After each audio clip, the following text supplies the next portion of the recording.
Blackstone Audiobooks presents The Eternal Summer by Curt Sampson.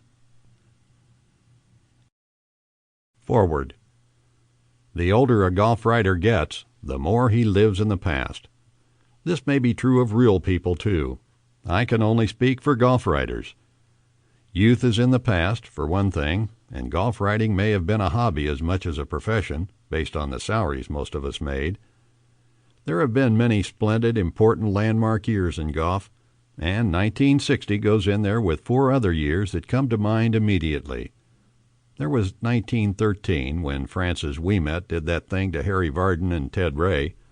There was 1930, when Bobby Jones did that thing with the Grand Slam.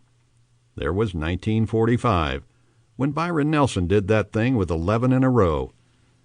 And there was 1953, when Ben Hogan did that thing with the Triple Crown.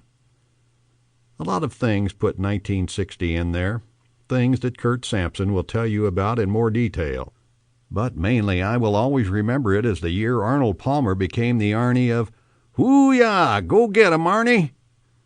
It was the year that Palmer, sweating, chain-smoking, driving balls through tree trunks, shirt-tail flying, took golf to the masses. It was the year Arnie's Army was born, a horde of happy street rabble that would later encourage enlistments into Nicholas's Navy, Lee's Fleas, Ben's Wrens, as in Crenshaw, and Greg's Groupies. It started happening at the Masters in '60, when Arnie birdied the last 2 holes to win, and then he was truly ordained as America's golfing darling at the U.S. Open in June.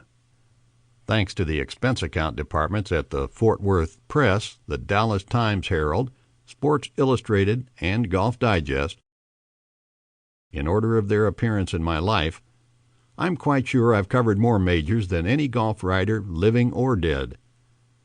Something like 43 years of them to date, and I'm certain I've never seen a more thrilling tournament than the '60 U.S. Open at Cherry Hills in Denver. 3 eras came together on the final day, or Open Saturday as it was known.